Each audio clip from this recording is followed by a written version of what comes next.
Hey, what's going on, everybody? Welcome to Punish Dave with more and more questions. Tortured by questions. Tortured by questions. Yes, yes.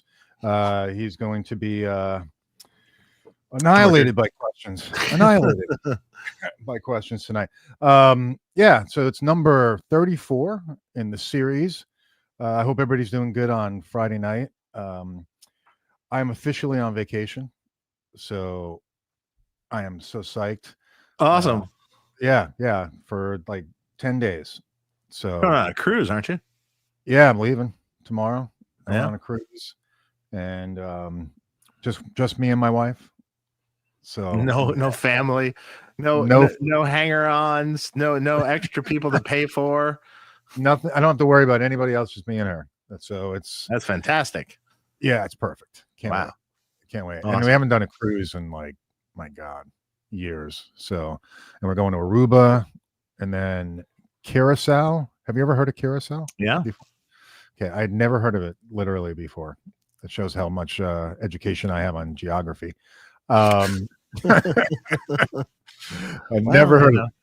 But yeah, it's literally right next to Aruba. Like they're two little tiny islands right next to each other. Right.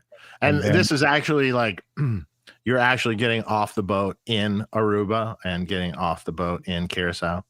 So it's not like the man-made, the cruise-made, private islands.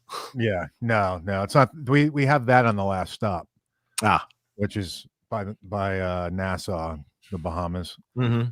So yeah, so we're gonna be doing that. So yeah, eight nights, and I'm psyched. So I can't wait. And so what's been going on with you? How was your week? 2 weeks. Last weekend, let's see, I went to Ventura, California and hung out with my wife on Mother's Day, and our daughter and my daughter Tiki was with us, and Ryder was with us too. Nice. Yeah, we just do our thing up there. Get some oysters. Go to get some oysters. Go to a few different bars that we like, and then go to have dinner at it's an amazing Indian restaurant in Ventura, California. Probably one of the best I know of, period. Oh, wow. Like ever. I love Indian. Like ever. One of the best ever. And it's amazing. I mean, it's amazing. Every single time we go, we're just like, yeah, this is the best. This is just simply the best. Well, I'll have to hit it because I booked my flight, by the way, for NAMM. Oh, yeah?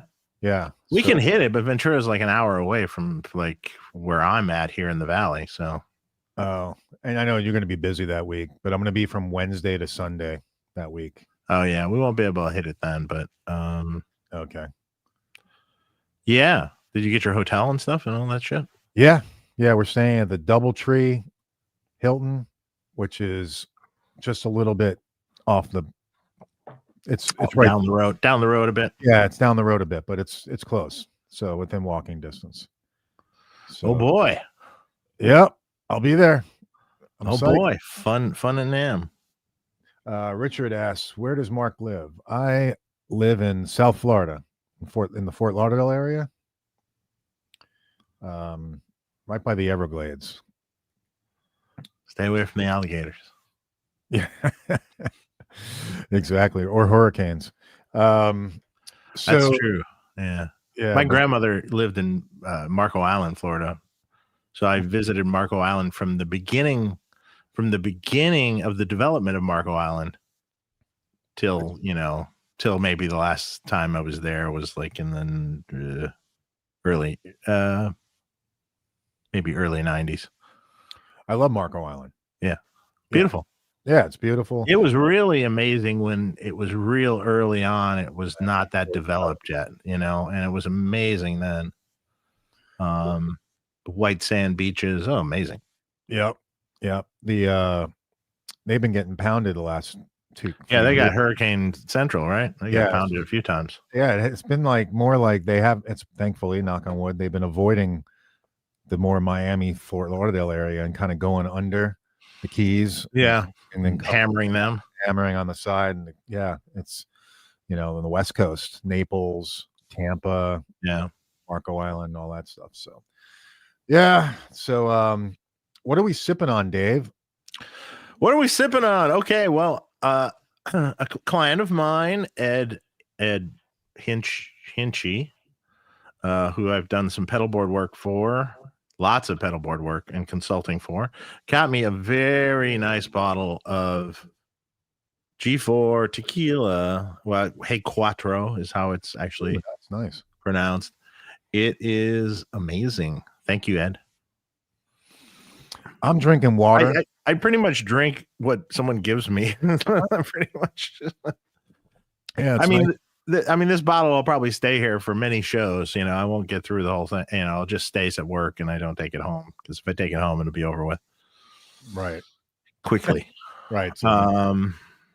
So yeah, I have some of that sitting on the bar. I could have a little sip of that tonight. Okay. Yeah. And then it's better just not to have the booze at home. Right. Yeah. I hear you. I haven't really been drinking at all. I've been not really, just not. So a little bit tonight is nice. A dry May. No, it's not really that. It's like a lot of times I don't. I mean, I won't drink for a week or two, or and then I'll have a drink or something, or maybe I'll have one day of the week I'll have a drink. Yeah. Or something like that. That's the majority of my week. So, well, this cruise I'm going to be drinking. Good. Go for it. Have fun. Oh yeah. Have fun. Have Mai Tais, sit by the pool and get loopy. Why not? Exactly. Why not? Who cares? Get margaritas. Oh yeah. I can't wait. I literally just can't wait. Because you're on vacation, you may as well just blow it out. Oh yeah. Yeah. And I have nowhere to go, no one to drive, no, not going anywhere. As long as I can make it down the hallway to my room, I'm in good shape. Yeah, and the hallway is like bumpers, though. You can kind of make it down. You know what I mean? Like, it won't let you go too far from one side to the other. You hit the wall. That's so It's like many people I've seen go at NAMM to their hotel rooms down the hall. Yeah, exactly. In Vegas is really fun to watch. I remember we were there for something, and we were staying at the Caesar's Palace, and I think somehow our car was parked 1,000 miles away from our room. Like, you had to walk to the other side of the casino and everything to get to my car. And when I would come back in, even if it was by myself, I remember I remember being behind this one girl, and she was all done up in this dress and this, and everything hanging out, just and it was like like this is swaying back and forth on high heels, and I'm like, she's gonna hurt herself. Pretty much, yeah. She tripped. She fell fucking flat on her face. She tripped on nothing. There was nothing there really to trip. She tripped on herself, and then I started watching people after that when I had the long walk back to my room, and it was really good entertainment. People watching is amazing. It was really great entertainment, especially like late at night, and you see them coming back. Oh my God. Yeah, absolutely. Awesome. That's great. Yeah. Well, it'll be awesome. It'll be a great week. Hey, before we dive into things, let's talk about our sponsors. Sweetwater. So make sure you check out the Sweetwater link below. Sweetwater is amazing. Yep. Gotta get your candy. Awesome. Call your Sweetwater rep if you have one. If you don't, get hooked up with a salesperson. Exactly. But use our link. Yes, exactly. Use our link. Once you get hooked up, but definitely use the link. It gives us just a little kickback to the show. Keeps things going, and we appreciate the sponsorship from Sweetwater as well. So, and then also check out fixpedalboards.com for all your little he makes amazing little metal pedalboard lifts, some great junction boxes that I was involved with, that are passive, built like a tank, really nice, good little junction boxes that you can use for your pedalboard. big bridges that are hinged if you want to put on whatever board you want to put it on. You can be on a Temple board, or it could be on a Friedman board, it could be on a flat board, or it could be on a pedal train board, but you can bolt them to whatever. So you can have another tier, or a hinge tier. Sliding rack shelves for anyone that wants to build a rack with pedals in it. That's the only rack shelf to get, period. So that's the only one that's good.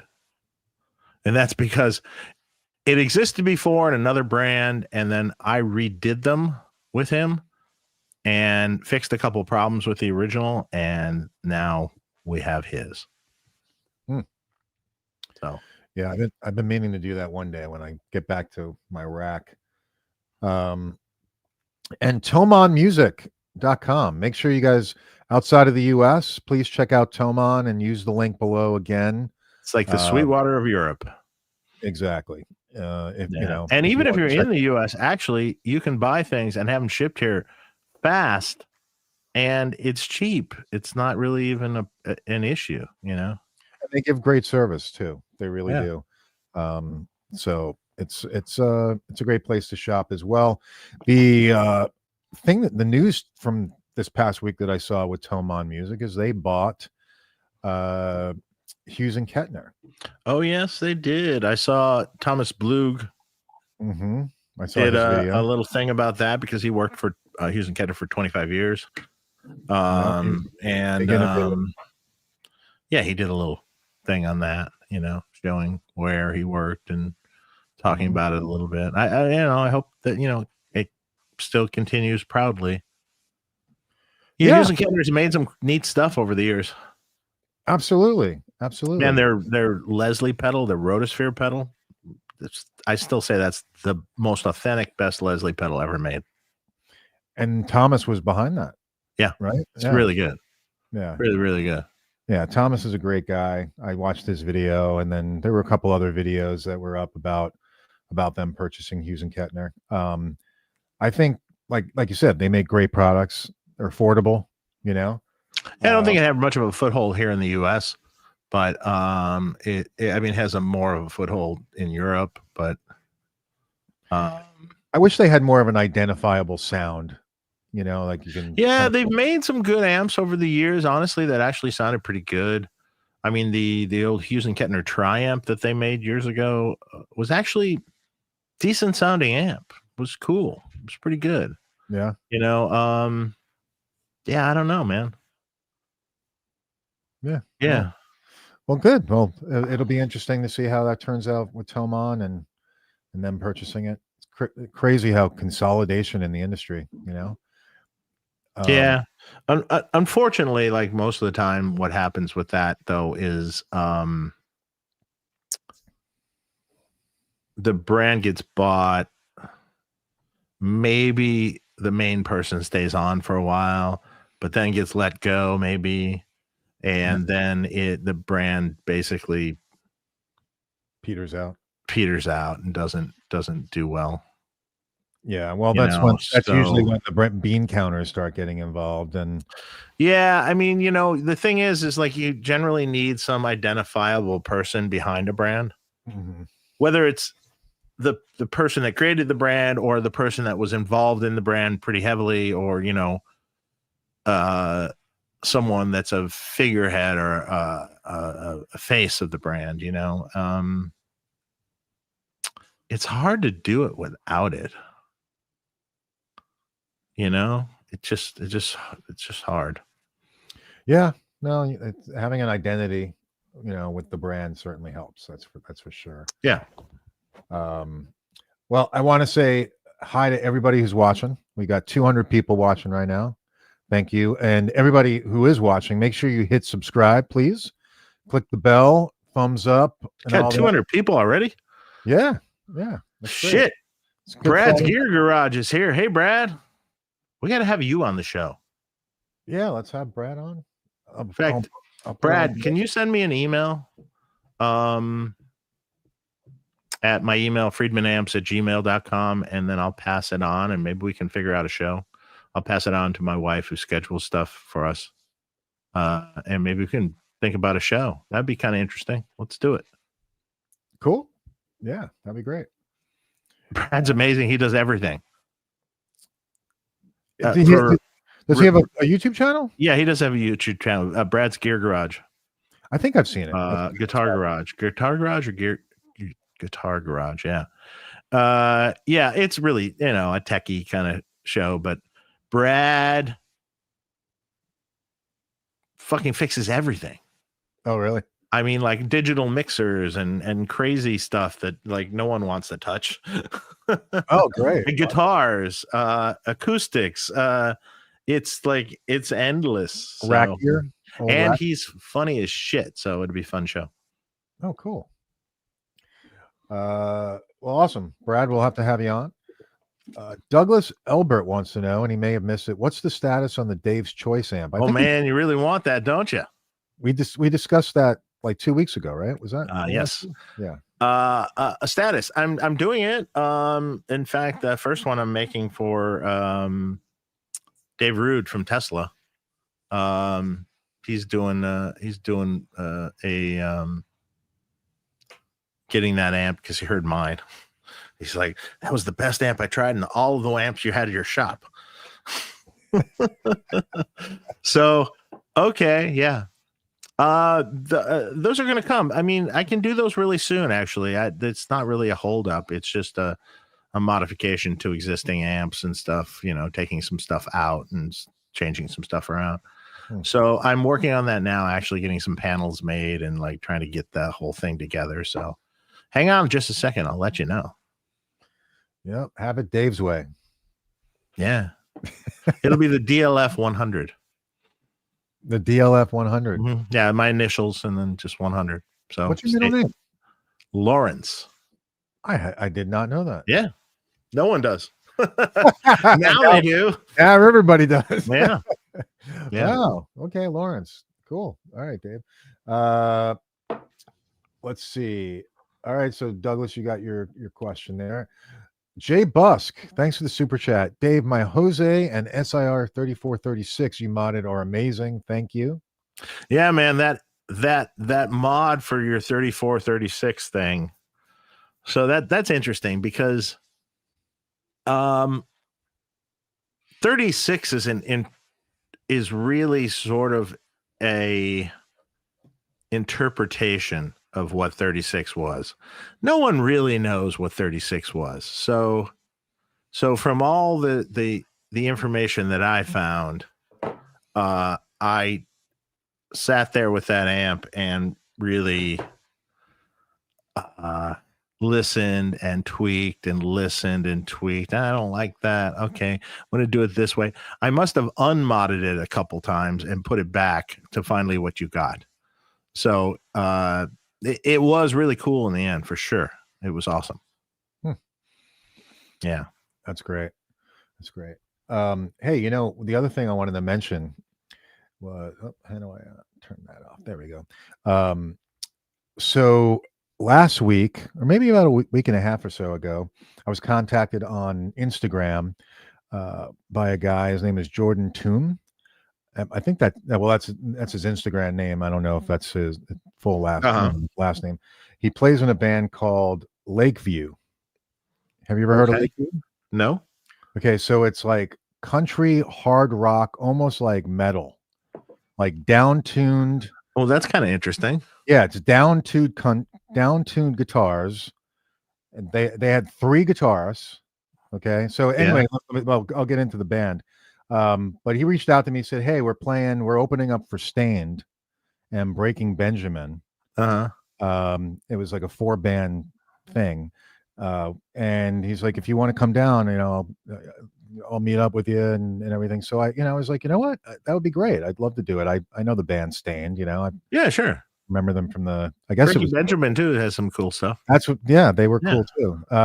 And so I met him out there. Super cool guy. He had tickets for me, and ended up meeting him after his set.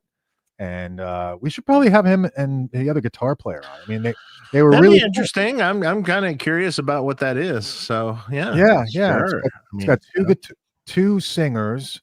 It's like I said, and they're from Nashville. And check out the band, guys. Lakeview. And Jordan, thank you for hooking me up for the tickets. I really appreciate it. It's really cool. Man, that would be fine. Yeah, let's sure. It's good. We can promote like new talent and new things also. It doesn't always have to be like, someone super famous yet,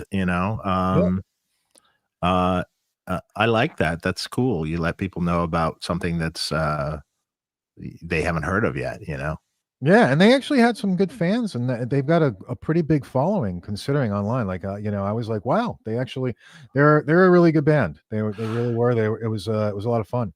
Also in the works, we have to have well, he's kind of become a friend of mine, friend of mine, Whitey Morgan. So Whitey Morgan in the 78s. So they are technically a country band originally from Flint, Michigan.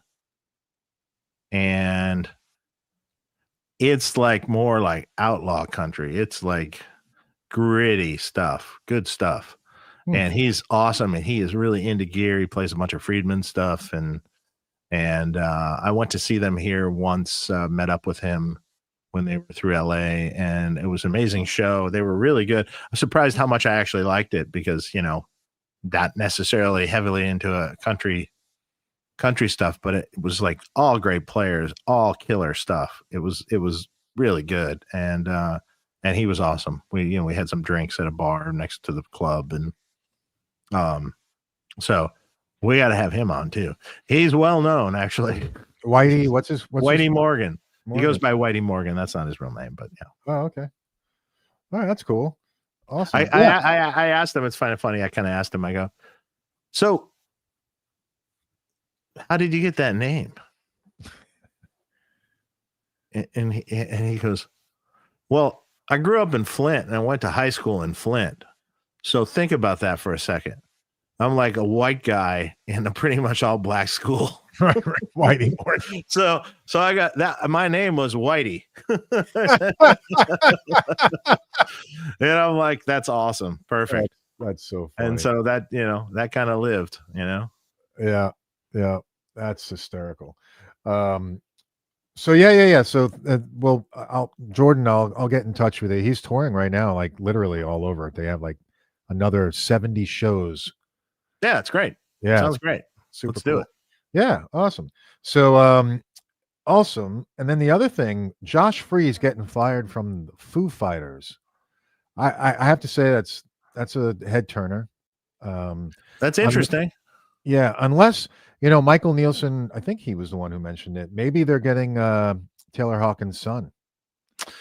I don't know. I don't know. I could probably find out, but I don't know. That is interesting. After all that hullabaloo about who's going to be the drummer, and then he's the drummer, and then now he's not the drummer. That's interesting. I mean, I don't know. Yeah. Well, it's interesting the way that he was let go. He said that. Yeah, that's kind of weird. Yeah, that sucks. Not cool considering all the fanfare of him Josh will be okay. Yeah, no, I know, but considering all the publicity and marketing and everything that they did to get him into the band, and then just to like, I don't know, it's kind of weird. Maybe they didn't like it in the end. I mean, it's not that Josh isn't a fantastic drummer; he's a fantastic drummer. No, maybe it wasn't.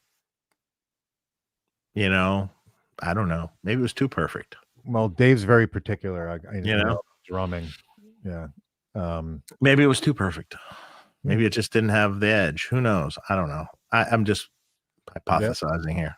It's possible. Yeah, it's interesting. The other thing I thought was really cool that was released, I'm sure you saw it, was the Tonex profiles with Jim Gostad. Oh yeah, those things sound great. Oh, you heard them? Yeah, Pete Thorne played them for me. You got to hear these. These are awesome. They do sound great. They're really good. I downloaded it today. Yeah, it's really good. Yeah, and I'm bringing I actually bought the Tonex pedal, and I'm going to bring it on the cruise with me because it's got a headphone jack. And oh yeah, there you go. So I'm just going to. Can you just put them in the pedal? Yeah.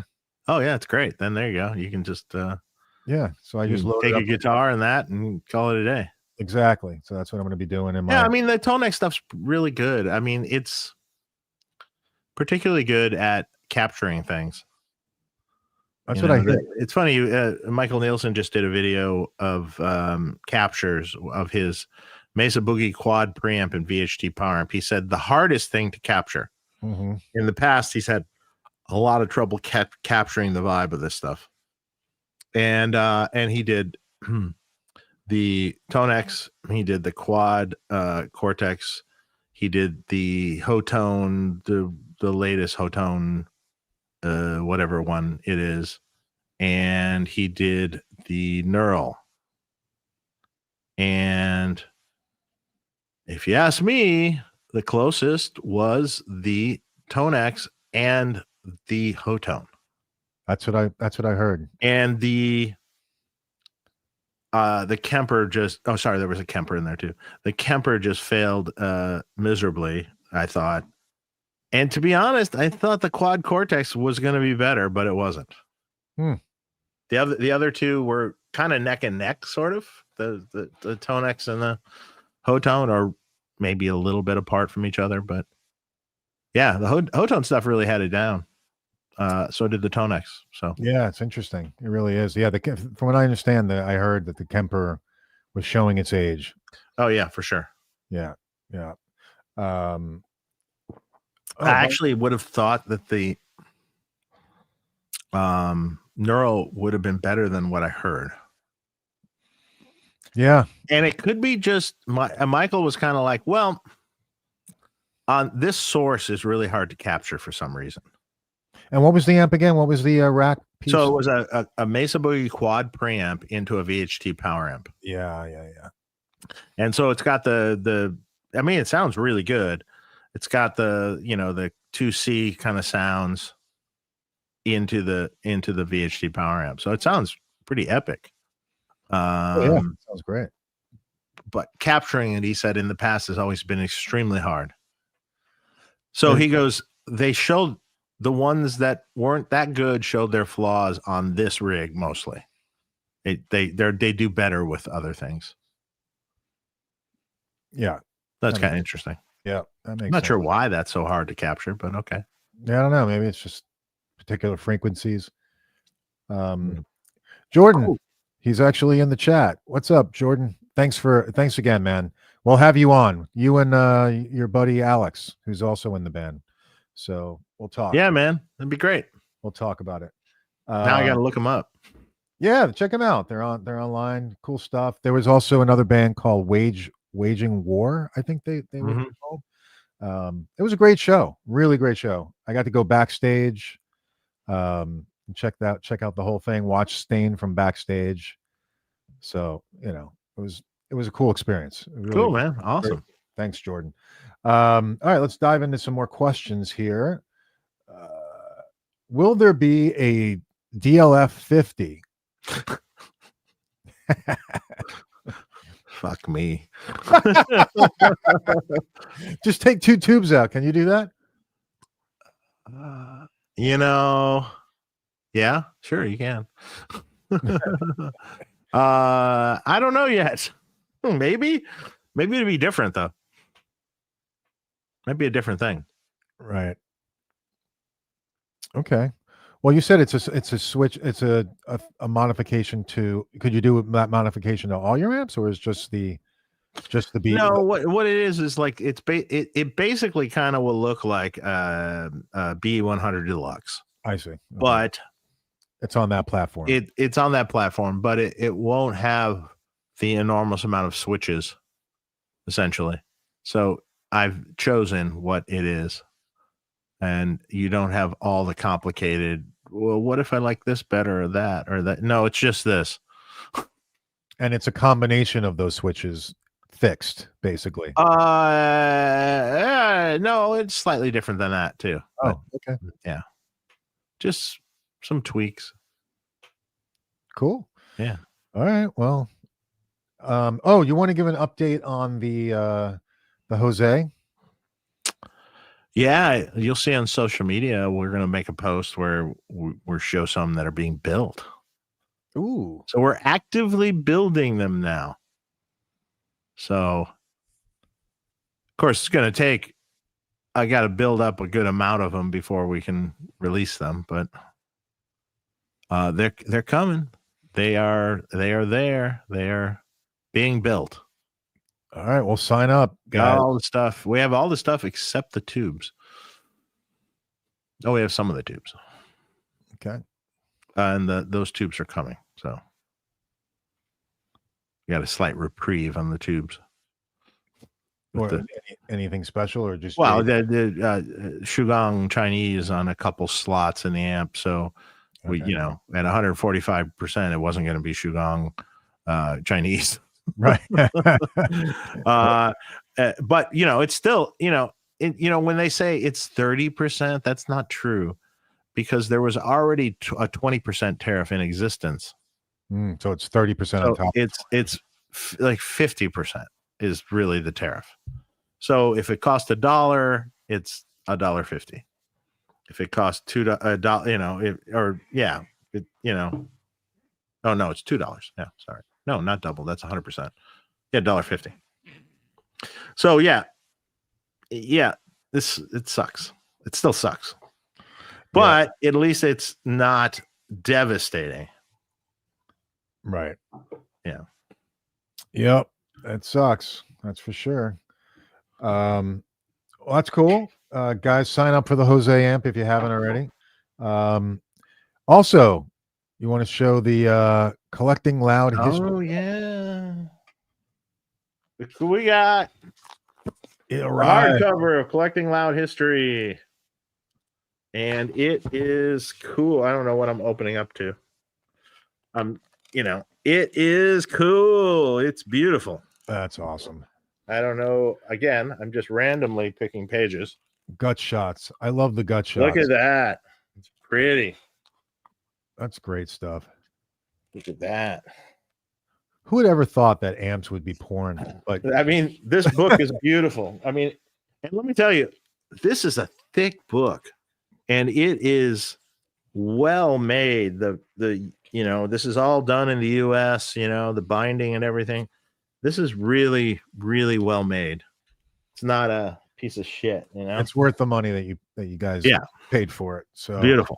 I think they're shipping them this week coming up. And I can't wait to get mine. Hopefully it'll be in the mailbox when I get home, or it won't fit in the mailbox, but it'll be on the porch. So yeah, that's cool too. So all right, let's get back to some questions here. Jimmy Mack, thanks for the super chat. If doing a Jose style gain stage in front of a plexi, do you prefer to use one or two sides of the 12AX7 to boost signal? I don't like them shared. So Jose did some amps where he used both sides. I don't think it sounds as good as just using one side. It has a little more gain, but there's something that gets a little weird with something gets a little weird with the tonality of it all. So I prefer one. And it's funny because the Steve Vai amp that I had originally had both sides. And when I say both sides, they have separate cathode resistors and caps. They have separate plate resistors. The input grids are tied, but the output capacitors are tied at one point. So that's how it's done. It's not just jumpering the tube and changing the values of the parts to compensate for that. So like even the high voltage plate resistors are separate also. So they just sum them at the output. Actually, in Steve's Jose, one cap was cracked off. So in actuality, like when I connected it again, it didn't sound as good. So I was like, no, I'm going to leave that disconnected, because I think it was that way for a long time. So I left it that way. It's better with just one. Okay. So there's the long-winded technical bullshit answer. All right. Let's see. Jim Simmons wants to know if you can come out with an AmpSim plugin suite like the Bogren plugins. You already have plugins though, right? I do have plugins through UA and Brainworks, also native with Brainworks. In the future, there might be a new plugin suite that has the all updated things. So we will see how that pans out. Okay.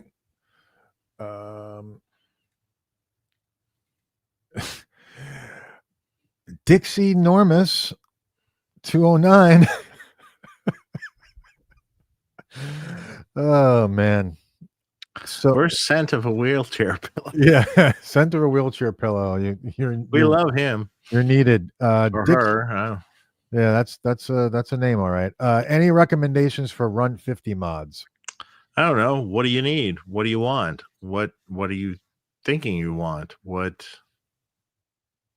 It's pretty great how it is, to be honest. But do you want more gain? Do you want a thump knob? Do you want? I mean, we can do all sorts of things. I mean, literally, that's a wide open platform. You can do anything with. You have to you have to tell me what you'd like. Then we could do it. Generally, as long as it's not insane. Right. All right. Okay. That's good to know.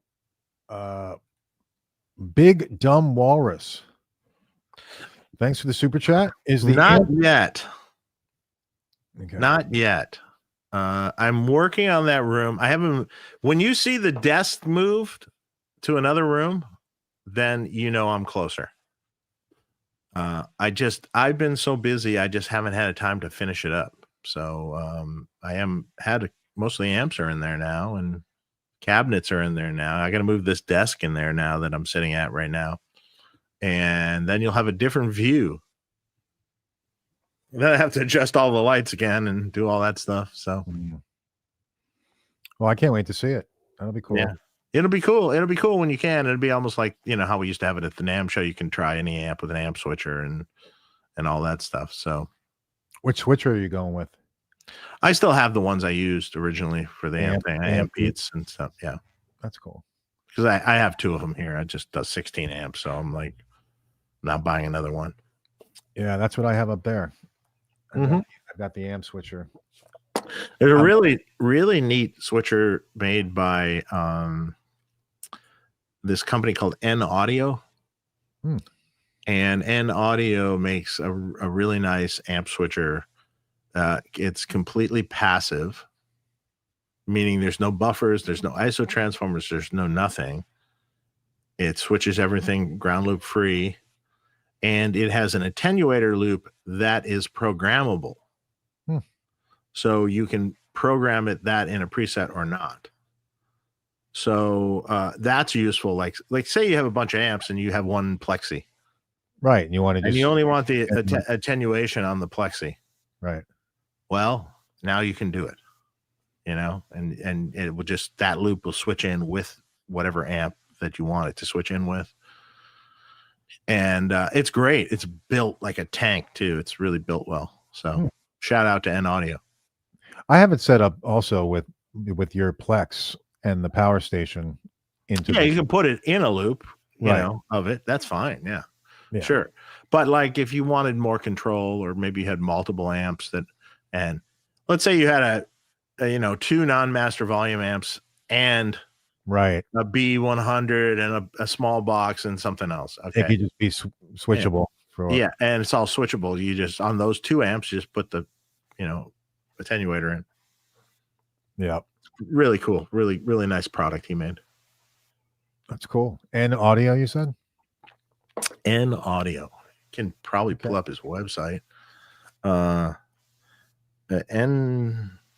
see. What is the website? Oops, not B Audio, N Audio. I can't type. Yeah, it's n-audio.net. Okay. Did you pull it up? Yeah, but I can't share my screen because I haven't figured that out yet. On the new computer? On the new computer. Okay. Yeah. n-audio.net. So he makes some nice stuff. He makes a little tiny switcher box too. If someone just needs a real simple box. I was telling Dan Gower about that box. He was asking about it. And I'm like, yeah, this one, cheap. Go for it. How much are they? Oh, well, yeah, it's the little box is not that expensive, like 200 and odd some dollar, 200 and something euro. Oh yeah. I mean, the bigger ones are more expensive, of course, but 2 amps to cabinet switcher with an effects loop. Yeah. It's 260 euro. Mm-hmm. And then the 4x4 is 710. That's pretty not cheap. Bad. Euro. The big boy is 1099 euro. Yeah, so that's what I have, which is like 14.99 or something like that. Mm-hmm. Yeah, it's cool. Really, really, like you could throw this thing against the wall and no problem. Like it wouldn't be hurt. Might be scarred up a little bit, but it won't be hurt. Where's it built? Germany? No, he's in shoot, look on the website. Where's he at? I just contact. It doesn't say. I forgot. It's really? Yeah, it doesn't say. Or about. Maybe if I go to about. Personal journey, IAM switchers. Yeah, I don't see anything quick that says where he's located. Swedish? Maybe. Oh, maybe. Or Bulgarian? Maybe Bulgaria. I don't know. Oh, yeah. He's like in. Yes, designed and built in Bulgaria. Bulgaria, yes. Bulgaria. There, it's at the bottom of the webpage. Yeah, but it's I opened it up. It's beautiful inside. It's really well done. Wow. It's as nice as you can make something. So that's a good shout out for that. Thank you for the switcher, and I will be using it. Future NAMM shows, I'll be using it. Awesome. Green Mystic Surfer.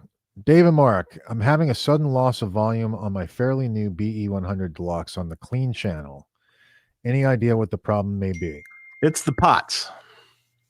So we've had issues with alpha pots that they get some of the pot grease into them, and then it causes it to do just that. So the way you have to do that is if you send me an email at friedmanamps@gmail.com, I can give you the product to buy and the procedure for cleaning the pots. And if you clean the pots like I do in the video, then your problem will be solved, or it should be solved if that is actually the problem, but it probably is. That's from that buildup of like the shavings that get into it was something. I'm pretty sure it's actually the grease, the pot grease from the shaft that gets into the carbon track and causes the issues. I'm pretty sure what we figured that's what it is. So you're cleaning out the grease. You basically clean, yeah. And the cleaner that I recommend for doing that is this WD-40 specialist contact cleaner. It seems to work really well on this situation. So, but if you send me an email, I'll tell you further and give you the links to the video and the link to the product. The can is $7. It's like not a big deal to do. Yeah. As long as you can use a screwdriver.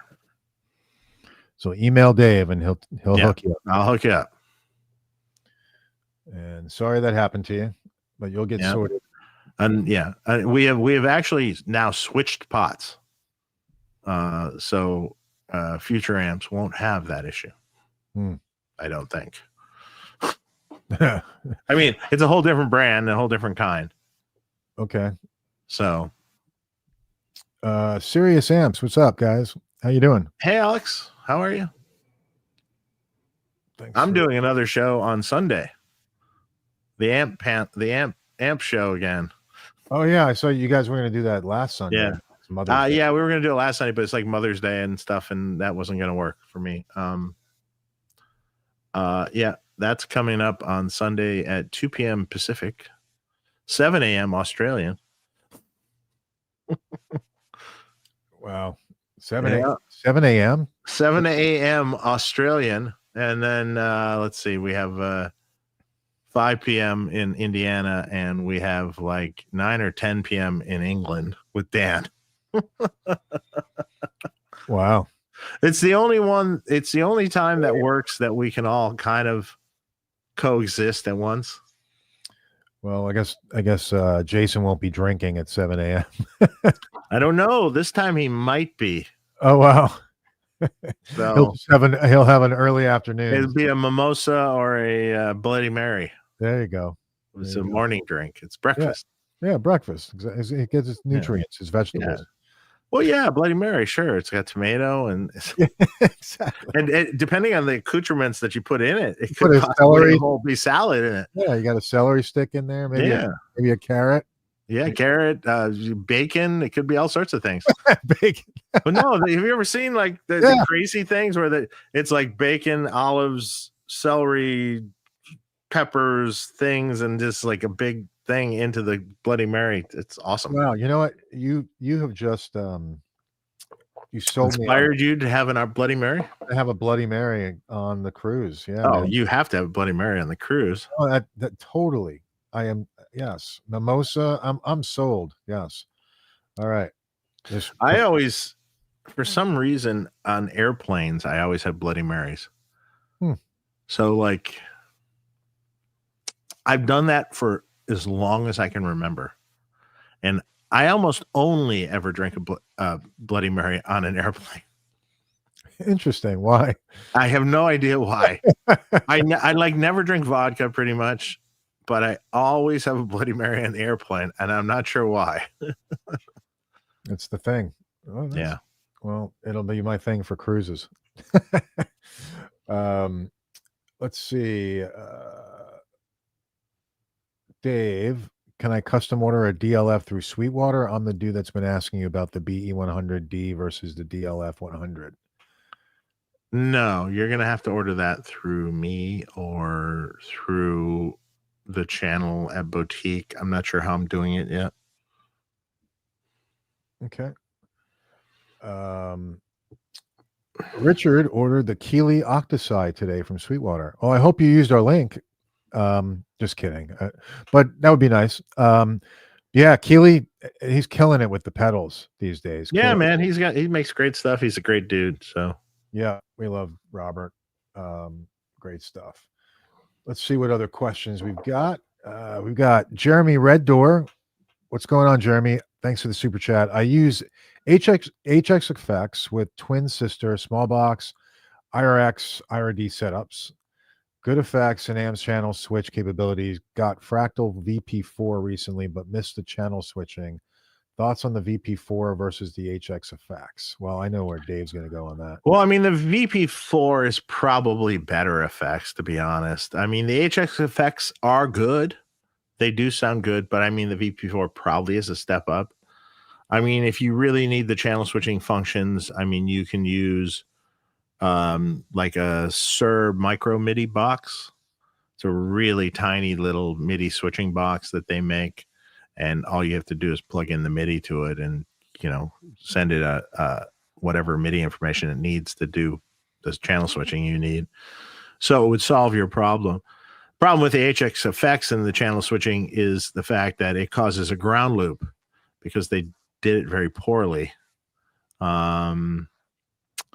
And like just hooking it up causes a ground loop. There's a whole thing you have to do with cutting the ground in the cable and this whole rigmarole. So it's actually probably better if you had the Sir box. So, I mean, you know, the VP4 also, the editor for the VP4 is really easy to use.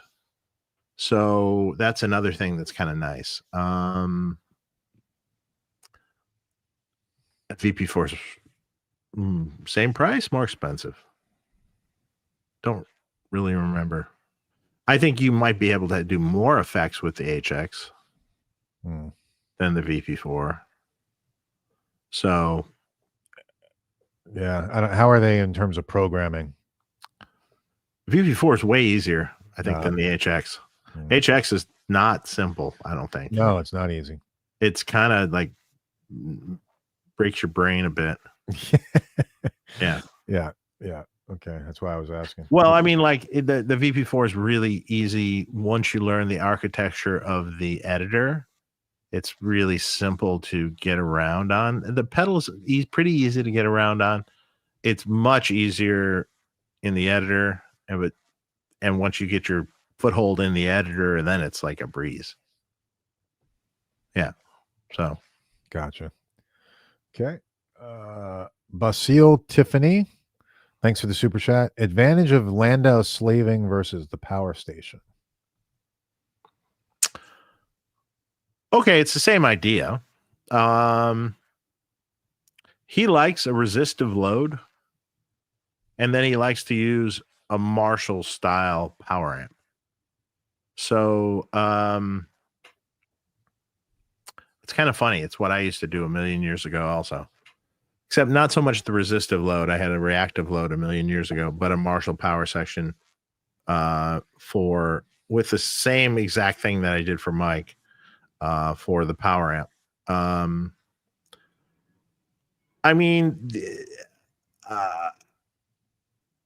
the power station's great. It's just a little different. It's a little different feel. He's very particular about how he likes things, and like he loves what he's got going on. So who's to argue? It's Mike Landau. Yeah, exactly. I mean, like he's a fucking amazing guitar player. Yeah. I've known him for a million years, and wonderful person. Yep, we'd love to have him on. He just doesn't do this stuff. Yeah, he's just a private guy. Doesn't do it. Although we have been seeing Dan Huff a lot doing. Yeah, we have to revisit. We have to revisit his email. Yes, because we should be able to get him now. I hope so. Yeah. Brian S. I saw Billy Idol with Joan Jett last weekend. Friedman's on both sides of the stage. Of course, Steve, but also Billy Morrison sounded killer. Yeah, man, I saw a lot of this footage from this tour. It sounds amazing, and I think the new music that they did is amazing too. I mean that single that they put out, Still Dancing or whatever it is, I don't know what it's called, is amazing song. It has all the quintessential Steve Stevens stuff in it, and like it's actually a really good song, and it's really done really well. It's got in the top 10, I think. Yeah. So I'll have to hear it. And the stage show that they have with the background video and different stuff they have going on looks, from what I've seen, I haven't seen it in person, but from what the videos I've seen, looks unbelievably amazing. So, I mean, just that alone, it's really stepped up the whole thing. It's really cool. Joan Jett, I saw open for Bryan Adams, and she was amazing.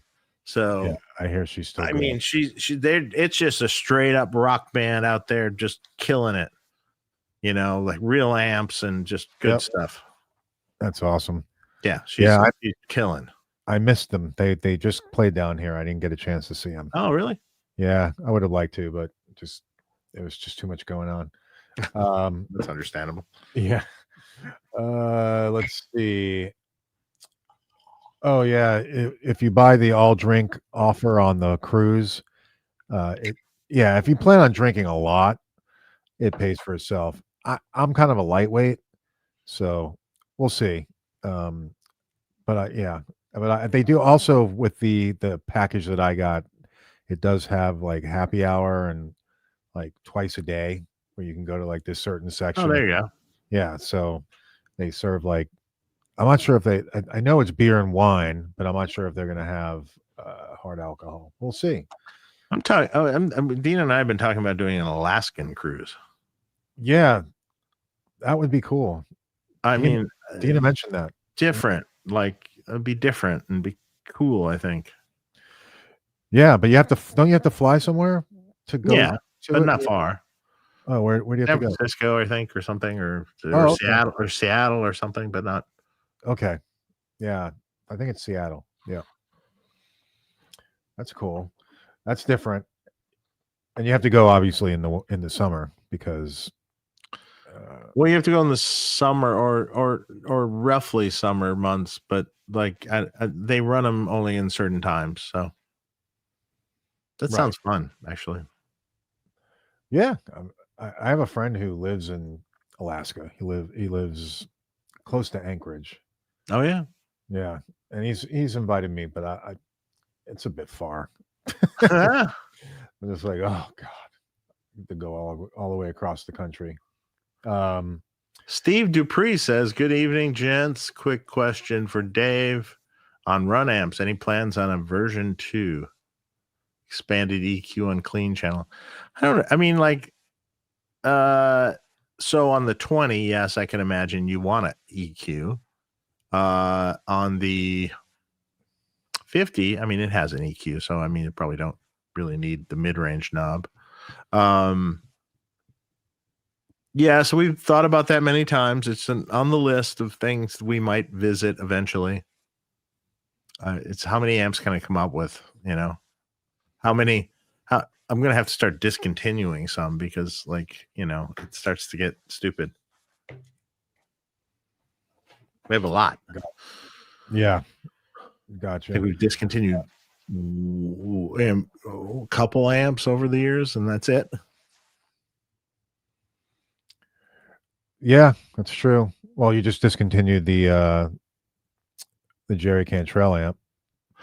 Well, yeah, that was a forced discontinuance. Yeah. I'm sure glad we hurried up to discontinue that and not see any other product from Bogner or something come out. Oh, we're going to do it after the first of the year. Well, it's way after the first of the year now. So when is that coming?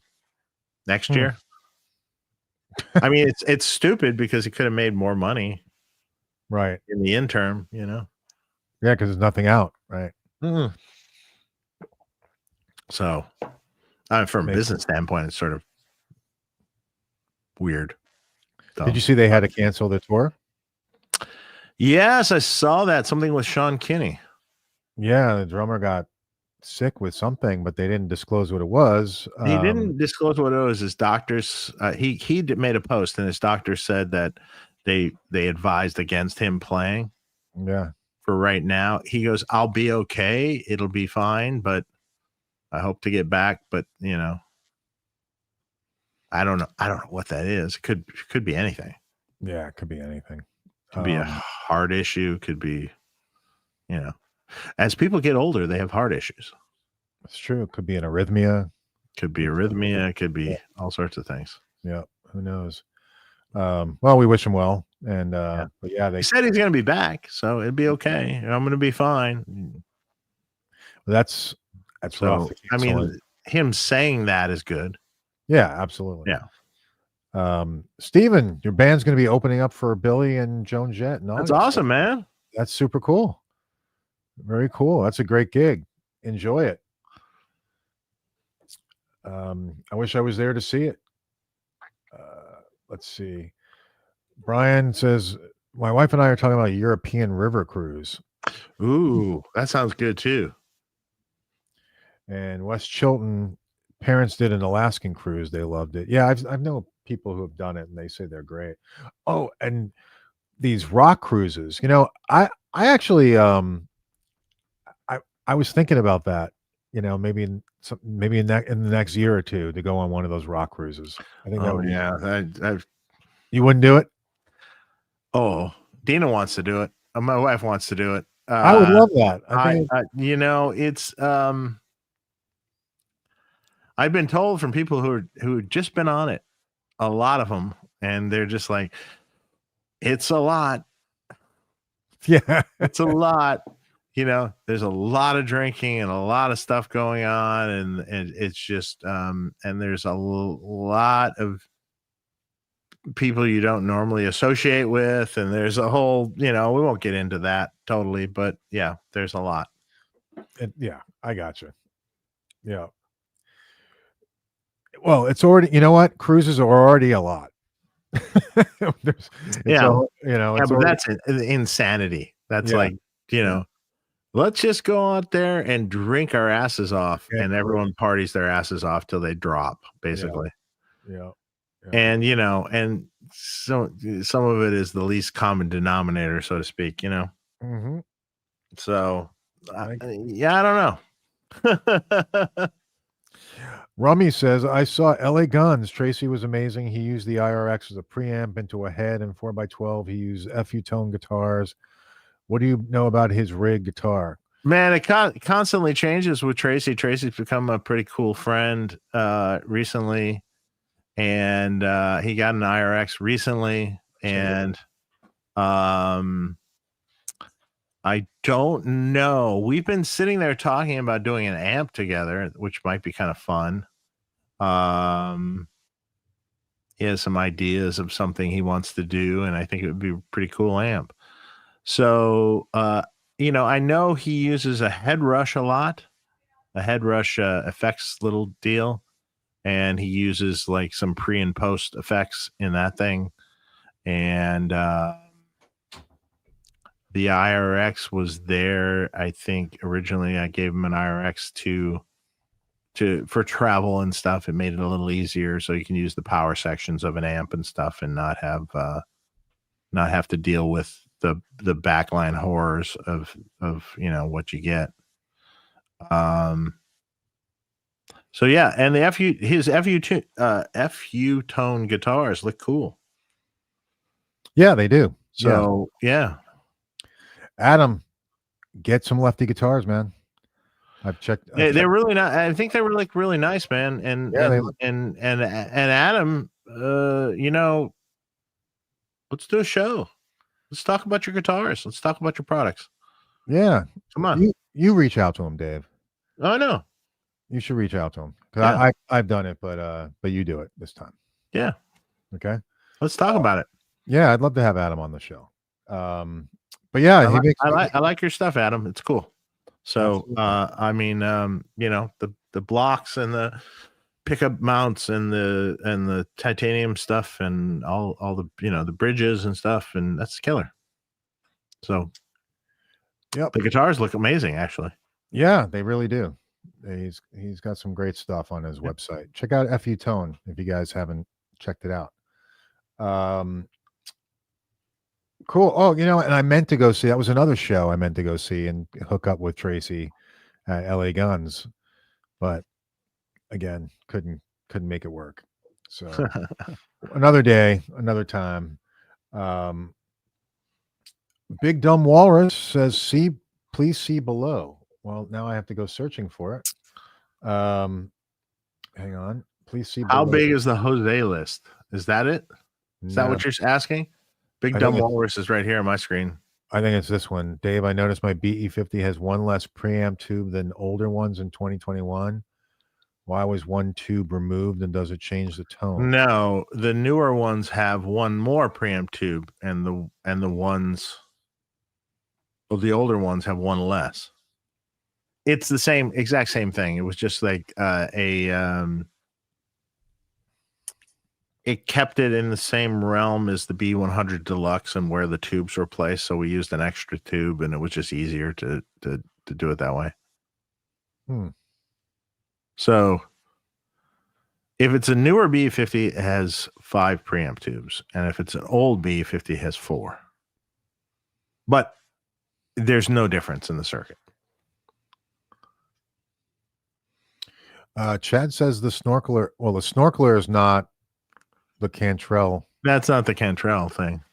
I mean, yes, it was something he was known for originally, but the Snorkeler is just a product. Yeah, this is about the Bogner fish, right? I don't know what they're doing. I have no idea. Yeah. Okay. George Lanell. Hey, gents, is it okay to use the new Boss Waza Core reactive low with the Freeman Plex? I want to leverage its effects loop. Thanks, and love the show. Thank you. I think so. That's my answer. I have one here. Can it? What's the power rating? No, it's up to 100 watts, isn't it? I think. I'm not sure on the smaller one. So The question is, what's the power rating? It should be fine. Should be fine. It shouldn't be a problem. I know there was some. I think they fixed a few things on this one, so yeah, it should be okay. I haven't really even played this yet, so I have to actually put one through the thing. I'll tell you what is great is the new 2 Notes. I was just going to bring that up. 2 Notes Reload 2. I've never heard a better load box in my life. So, I mean, it's really good. So, it's does lack a few things like built-in IRs and things, but it's really cool. So, yep, I think they're all sold out on those. Oh yeah, they're busy selling. Yep, that's good. So yeah, good luck with that. Let's see, I've got some other questions here. Plexico. Hey strangers, so about that Tonex 7879 software. Yeah, we were discussing. Yeah, man, we talked about that. Sounds amazing. Yep. I just downloaded it today, loaded it onto the Tonex pedal that I just got on Amazon overnight. It was like, boom, it was waiting for me this morning. Awesome. Wait, so the download was waiting for you this morning? No. The pedal, the actual Tonex. Oh yeah. I got the Tonex pedal's easy to get fast. Yeah, but I would normally order that from Sweetwater, but I figured it was a last minute thing. I was like, yeah. So, often though, ordering from Amazon's great because it's like free shipping. Yeah. Or like it's free, well, a lot of stores are free shipping too. But they can get it to you like tomorrow. Right, exactly. It was overnight. Boom. It's like boom, done, there. Yeah. But, I mean, even sometimes when I'm building rigs, I'll look if we need some particular thing, I'll look and weigh out the options. Right. Like, all right, if I ordered from this place, they're going to charge me shipping. And if I need it overnight, they're going to really charge me shipping. And then, wait, I can just go here and get it tomorrow and they don't charge me any shipping. Oh, yeah, I'm going to go there. Right. Yeah. Sometimes it's even if I get a discount on something, it pans out better. Yep. Well, we'll see how that all works out once the tariffs hit and all that shit. But yeah. But yeah, Plexico, it sounds great. Jim did an awesome job. I think the part that I really can feel and hear in the profiles that they created is the squish, that variac compression that happens and the way it affects the tone with when you're lowering that voltage on a plexi, it just sounds awesome. So I think Jim did an amazing job, and as a matter of fact, I'd like to have Jim back on the show to even talk about it. Yeah, that'd be great. We could do that. Sure. Yeah, because I mean, just to hear what I think there were some clips he put up of recent videos where he didn't say what he used. I'm pretty sure he was using that, and it sounded epic. I don't know that for a fact, but it sounded epic. Yeah, it sounds great. They're captures though. I mean, I think they're captures of his chain and his amps and stuff, and that he did. I'm pretty sure that's what it is. So you're just getting the Jim Gostad, amp signal chain. Yeah, but I think that was everything. You know what I mean? Right. Well, I've tried a bunch of these profiles over the years. That try to get the brown sound, eddy tone, and yeah. And this one is probably the closest that I've. Yeah, I agree. It's really good. Yeah, it's amazing. So Jim, I agree. It's good stuff. Kudos to IK Media and to Jim on that. It's great. Well, isn't it with Tonex? Yeah, and IK Media is Tonex. Yeah. Oh, IK Media is Tonex. Yeah. Yeah, because I had to go through the whole download thing today. It was on the IK Media site.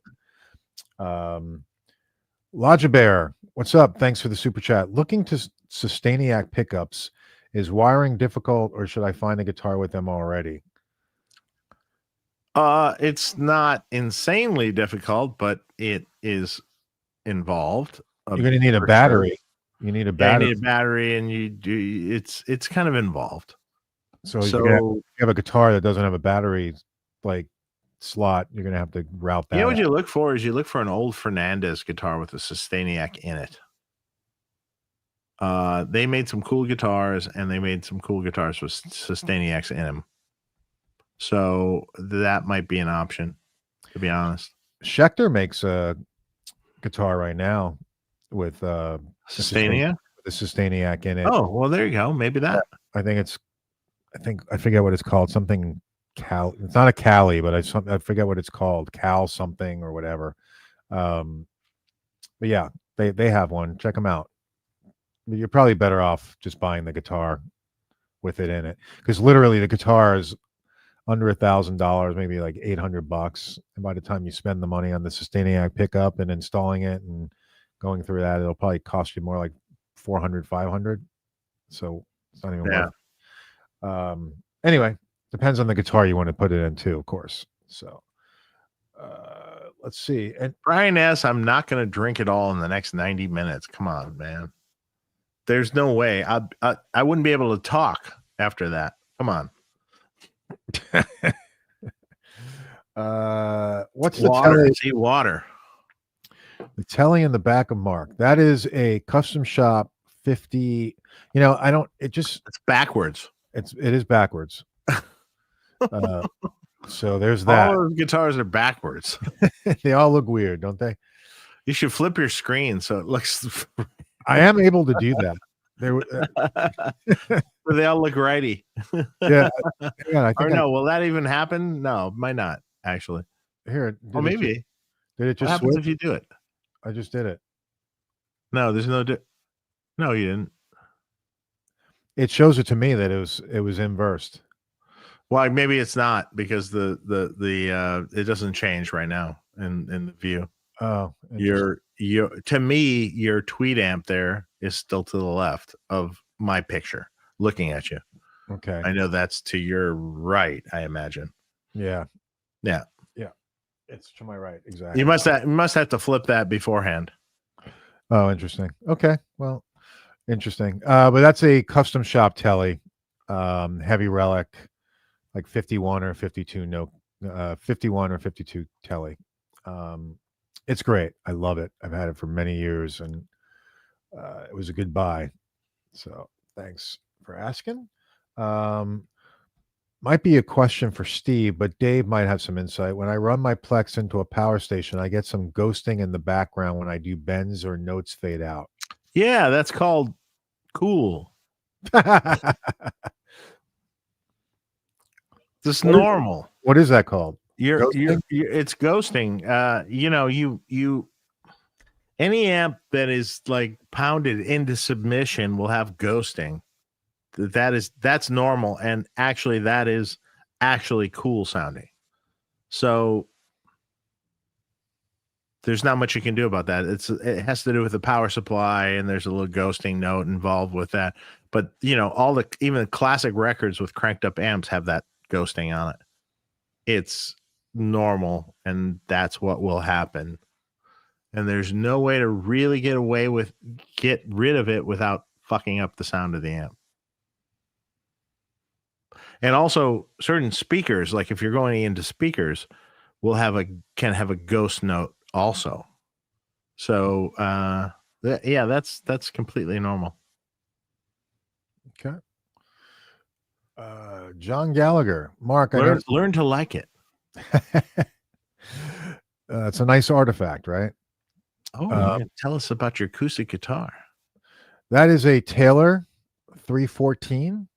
And I broke it out because I was trying to learn Here Comes the Sun again. But to really learn it this time, and I love that acoustic guitar. It sounds great. But it's funny enough, I don't know, this is where guitar player brains go, right? So the Taylor is a bolt-on neck guitar. So it's a very modern. That one is? Oh, all Taylor guitars are bolt-on necks. They are? Yeah, the way that they are constructed, they don't look like a bolt-on neck, but they are actually. It is actually a component neck. It's Okay. different than a Martin. Where are the bolts? It's on the inside, like on the. Okay. You get it on the inside, like on the inside of the guitar. Okay. Yeah. But a Martin is constructed like, tip with glue and set, the set neck and the whole thing, like the way that they were built in the old days. Right? Yeah. And just part of me is like, I need, even though I have a nice acoustic, like, I need a Martin because you need an old Martin. I need a Martin. It's just because, something about the way that they're made and, that whole going back to the old ways of making guitars as opposed to and I think Taylor makes great guitars and it sounds great, but it's just, again, yeah, until you get the Martin and you go, wow, the Taylor sounds better. Yeah, it might. And you'll be like, fuck. Yeah. Now I have to sell a left-handed Martin. Well, I could always order from, and check it out from Sweetwater and see, and maybe send it back if I don't like it. But, yeah, true. Yeah, I've been thinking about a Martin one of these days. But yeah, I love acoustic guitars. I don't play them as often, but I find that if you just take a break from playing the electric and you go to an acoustic for like a week or even just a few days, and then you go back to playing electric, it feels like a dream. Like it just feels so much lighter for you. Yeah. You got some good exercise on your fingers. B. Greer is asking when the Jose mod is coming out. They're being built right now. There's the build process has started. So that means probably June at some point. So there you go. Because, it's the date today is the 16th. So we're halfway through the month. How, realistically mid-June probably. We have to build enough amps to make this viable, so the builds have started. Let's see how many we can build in the next couple weeks, which is probably close to 100. No, maybe not. How big is the list now? Is it over 1,000? It's probably actually closer to, we might only do 50 in the next 2 weeks. So we need at least 100 amps before we release any. So mid-June, maybe. And 2 weeks ago, the list was close to 1,000. The list is 1,000. Whether that's real or not, that's a good question. Let's say it's not. Let's say it's maybe 600 real sales. Could be more. Could be close to 1,000, but who knows? But I mean, 600 real sales is like kind of a for sure thing. I think. Yeah, 60%. Yeah, I think that's for sure. I mean, there might be some people from Europe that put their name on where they shouldn't have. There might be some, people like that. And that doesn't count the orders for the actual European dealers. So. Oh, so clear this up. So the list is only for America? The list is only for America. There's 1,000 people on the list for America. If in fact, only American people actually put it on the list, put their name on the list. And because I think there might be a few that didn't. And for anywhere over in Europe, it's all through dealers. Oh, I see. Okay. Yeah. So, so I actually don't know the figure for the dealers. So that's on top of whatever we have for the US, So yeah, okay, hypothetically 1,000 plus. But it might not be that. It might be 1,000 in total. Right. That's still a lot to make, man. Yeah. I mean, so if I get lucky in the next 2 weeks, I'll have 40 or 50 or 60 of them done. Maybe. And then, we need to, the next 2 weeks, build another 40, 50, 60, something like that. Yeah. So, before we ever release it, it's going to take some time. Just, we need a stockpile before we we go, and some of them have to go to Europe at the same time we're releasing them here. So it's like, yeah. Yep. And we only have my favorite builder and myself doing them. So all right. So be prepared. It's going to take a little time. Yep. Son of Pyro, Dave, turn in my twin sister presence and deep knobs make a mild shh noise. Normal. Not scratchy. All else is great. The thoughts weird. It's the two universal knobs. Nope, it's normal. That's normal. It's a plexi style presence. And judging from your picture, your Plex will also scratch when you move the presence. And the thump is also in the negative feedback loop, so that will scratch also a little. Yeah, it's normal. So don't worry about it. And thanks about the cruise. Enjoy the cruise, Mark. Dig Tone Talk. Thanks, guys. Yeah, really appreciate it. Thank you. Appreciate it. Tobias Ryan. Hey, Dave. Wondering if you have any advice on when it's time to change preamp tubes on a vintage amp. Got a late 60s twin reverb with original RCA preamp tubes and sounds good at the moment. And leave it alone. Leave it alone. Yeah, exactly. Mark answered for me. Look, if the tubes are working and the amp sounds good, don't change them. You can't get those tubes again. Mm-hmm. So if you like how it sounds, leave it alone. Look, a preamp tube's either just going to fail outright, like not pass signal, or it's going to make crackling noises. So if it's not doing either of that, it's working fine. Okay. All right. Satch Ibanez. Oh, do they have a Sustainiac in them? Or Sustainer? I don't know. What restaurant did you steal that cup from, Dave? What cup? The one you're drinking from? The water? It does look like it's from a restaurant. I actually have no idea where this cup came from, to be honest. It was just, actually, I don't think it's even like something I had. I think it's something maybe Pete Thorne had or something, or I don't know. It's from the old Pizza Hut days. We'll drink some more water here. Does Jim's stuff work on the Tone X1? Yeah, I would. It's all on the same platform, so I'd imagine. I think there's just a limited number of profiles you can put into the Tone X1, if I remember correctly. So, but yeah, I think you should be able to do it. Let's see. Brad's Guitar Garage says maybe I can chime in regarding the Sustainiac. Some guitars may require routing to fit in it, and the manufacturer a custom cover for the electronics cavity. Yeah, that's all you, man. Yeah. Do it. Brad, you're crazy for doing all the shit you do. It's amazing. I find it amazing. I mean, that's great.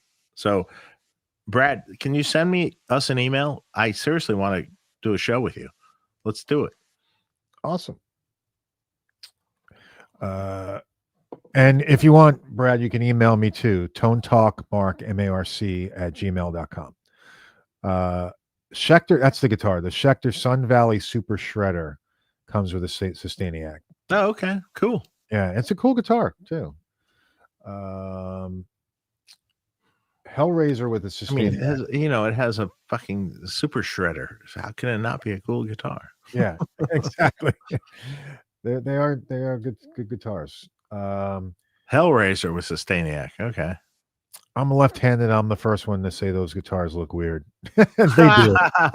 They do. I know. It's in pictures. It's strange. It just, but I think it always looks great when there's a left-handed guitar player with a right-handed guitar player on stage, and they're kind of. Well, sure, that makes sense. It's symmetrical, right? Yeah, it just looks kind of cool, That makes sense. That was like Charlie Sexton in the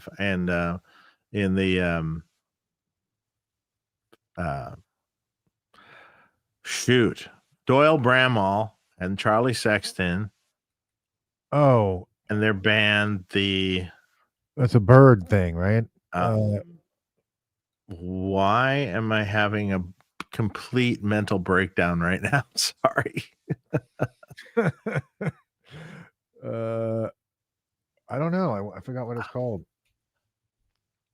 A great band. Oh, Archangels. Archangels. Thank you. Thank you.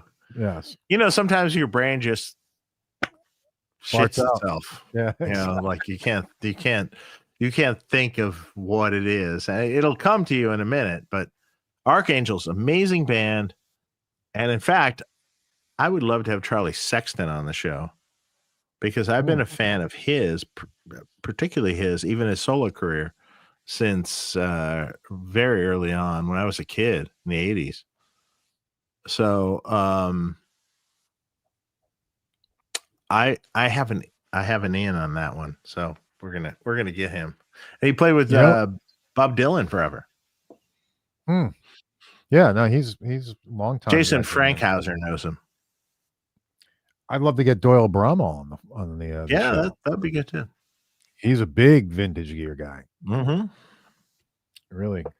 Can you get a left-handed guitar with a reverse headstock? I will answer that question. So that's a prop. Wait, so that's a normal headstock then? That's a normal headstock then, right? Yes, that's a normal headstock then. Exactly. It's basically a right-handed neck on a left-handed body guitar. Look at that, sir. Look at that. I don't think I've seen that. Yeah. Yeah. It's pretty cool. Chris Clarkson had reached out to me. This is a Ian Thornley signature. Yeah. It's called the Lumberjack. Body wood is that? I think it's, oh man, I forget what it is. It's escaping me right now. What kind of guitar owner are you? I know, right? You're supposed to know every detail. I'm going to look it up as soon as I hang this back up on the wall. But this is a great guitar. It looks fantastic. Yeah, I love it. It sounds great. And it's got like a V neck, very different neck than So Chris just contacted you and hey, we have this guitar? Yeah, hang on one second. Somebody special ordered it and backed out. Oh wow, that sucks. Yeah, so he reached out and he's like, "Hey, we got this guitar available if you want it." You're a lefty. Yeah, he's like, I'm sure there's not many lefties out there. If you want it, it'll only be this much. Exactly. Well, he gave me a great deal on it, and I appreciate it. It was a really cool guitar. And that's another artist I'd love to have on the show is Ian Thornley. Oh yeah, Ian would be amazing. Yeah, we should be able to get that through Pete. So yes, and Chris, I can do it through. Yeah, both of them. Yeah, definitely put him on the list. Put that on the list. Give it to Dina's compiling a list, so give it to Dina on the list. And then if you find a contact information for that, yeah. Well, I know we talked about the Google Doc. Yes. I set that up. Yeah. Once that's set up, then you can put a wish list of people. It's all done. Right? Yeah. Okay. Great. Yeah. Then we put a wish list of people, and then we just start putting contact information from each one, and then we can just start like whittling them down or trying to find them. Some of them might be pipe dreams, but we'll try. Like Jimmy Page. Somebody wrote me. Well, that's not going to happen. Yeah, somebody wrote me recently the other day. Any chance of Jimmy Page? I'm like, no. God, I wish. I'd fucking die. I would die. I would literally die. I would be such a fanboy. I tried actually, and I got a no. Oh, really? Yeah, I did try, and I got a no. Wow. Not going to happen. Wow. Publicist or Mish Colby? Oh, okay. He did get back to me. He even he did his due diligence, but no. That's too bad. Oh well, would have been amazing. It would be crazy. I mean, I would like to have Pete Townsend also, but hey, yeah, these are at this stage of the game, they're just so hard to get. Yeah. Mario, what's up, buddy? Hope you're doing good. Higher end of the spectrum, the Jackson PC1 has a sustainer with an octave switch. Ooh, that's cool. Yeah, that's definitely on the higher end of the spectrum. Hey, Mario, how are you? Yep. When are you going to be down here again so we can go have some beer? Mario, if you're going to be around for NAMM. He'll be around for NAMM. Okay, well, I will be there. I can't wait. Make sure, Dave, you put me on the list for a ticket. Oh, yeah. When it gets closer, we'll do that for sure. Yeah. I mean, it's nowhere near right now. Yeah, I figured. Yeah, but we'll put that. And April's coming too, right? Yeah, she's going to be hanging out with Dina. Yeah, so we need a ticket for her too. Oh, okay. Cool. Right? Yeah, well, I would imagine so. Yeah. If she's I imagine she and Dina will be going out doing other things. Shopping. Well, yeah, but they'll be coming to the show probably, and for some of it, for sure. Come and visit. At least one day. Yeah, absolutely. Other than that, they might just do whatever they want to do. Exactly. I'm sure they'll figure it out. It'll cost a lot of money. That's right. Mr. Custom Deluxe 85. Thanks for the super chat. I heard in an interview Slash use an 800 you modded. You wouldn't remember that mod, would you, Dave? Love the show. It's gotten me through. Sure. I do remember. I only did one. It's a custom 45 amp. So I did the C45 mod, which is not that far different from a JEL mod. It's kind of similar, a little gooier than the JEL mod. The JEL mod is a little stiffer. But yeah, I did that for him because I actually thought that would be he would like that particular thing. So yes, I did mod an 800. He did use it. Yes. How recently was that? This was a long time ago. Oh, okay. But he did use it for sure. I think he still might use it from time to time, whatever he's recording or something. I still can't get over the deal that he did with Magnatone. I just don't understand it.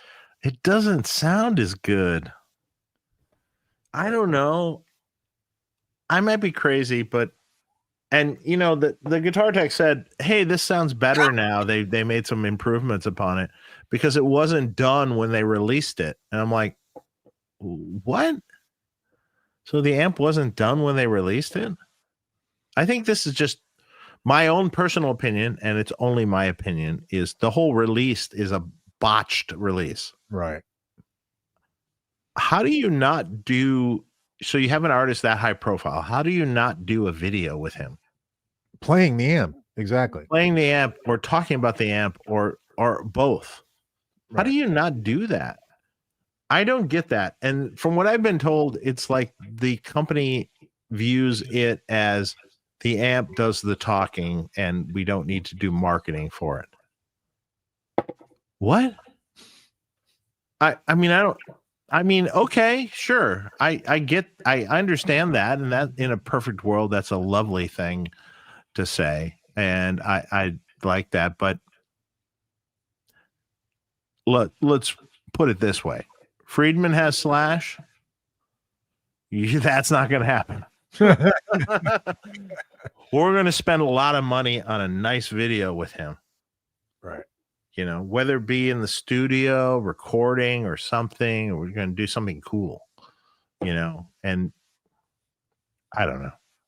Yeah, it definitely was a weird thing. It's a weird release. There's no doubt. It's just, the whole thing is strange. I don't think it, supposedly it sounds better, but I've heard recent videos. It doesn't really sound better to me. I don't know. Could be just me, but how did Marshall lose him? What could they have? I don't know. I would rather hear him play the Jubilees, honestly, for his sound, because he had a sound with that. It worked. It was good. I don't want to hear anything different. It was fine. It was a pretty cool sound. But hey, that's okay. Yep, it is what it is. his decisions, their choices, so it's fine. Yeah. Asheville guy, thanks for the super chat. Enjoying the show, guys. Hey, Mark, go with the Martin HD 28. Go with the lightest one you can find. It has a solid rosewood back and sides and a spruce top, more low end, and with the bracing. Okay, I'll write it down. All right, that's cool. Martin HD 28. Sweet. I'll check it out. I appreciate the advice. Let's see what else we got here. Wasn't Jimmy Page's Vox Acoustic a bolt-on too on Ramble On? Probably. Could have been, yeah. You know, I mean, the Taylor sounds great. Just, you know, regardless of I mean, they've got some. They make great guitars. They really do. And some of their builders editions and stuff like that, they're just great. But again, my brain goes to like, oh well, they made it like that in the old days. It should be better, right? But who knows? So might not be. Right, exactly. It's so stupid. Wes Chilton says that explains why I like Martin's better than Taylor's. You know, maybe. I've seen plenty of people playing Taylor's. Yeah, Brad's guitar. Taylor's are fantastic guitars. A neck joint is genius. Yeah. Yeah. It's very cool. It's a great guitar. I mean, like I said, I love how it sounds. It's just, again, just the way my brain is wired. So Martin D28 butter. All right, cool, man. I'm gonna have to check that out. Yeah, of course. D28 is amazing. Gibson acoustics are really cool too, though. Yes. I love Gibson acoustic guitars. Guild acoustics are also really cool. Yeah. Yeah, I don't know if I've ever seen a lefty. I have to check that out. But no. It's got to be Florida Panthers, bro. Florida Panthers. Are we in the final yet? No, this is the semi. I think it's maybe quarterfinals, and then I'm gonna go for the Maple Leafs. Really? Sorry. Well, I mean, it's one of the original fucking teams. Right. Come on. Let's give it up for the Maple Leafs. Canada. No Canadian team has won the Stanley Cup in like 30 years. I understand. That's why I'm going to give it up to the Maple Leafs. Come on, let's go. I'm like old school with that. So when I started doing hockey, you know, it was the original team still. I mean, like, you know, it wasn't expansion. You know, there was no Florida team. Sorry. I know. You know, it didn't. That didn't exist, man. And you know, and I grew up in that era. I'm a fucking Detroit guy, so like right next to Canada and stuff. So like, you know, Maple Leafs and stuff. That's like home, still, to me. Right. You know, so you know, if it's not the Detroit Red Wings, which it's not. Fuck yeah, let's go for Toronto. That's close enough. 3 hours away. Right. Okay. All right. And if they haven't won in years, I say let's do it. Well, let's go for a Canadian team because you know, that's yeah. I hear you.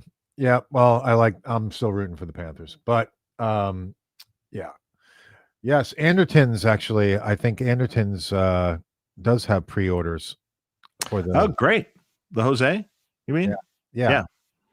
I know they do have some on order for sure. I heard that there was some deal with that.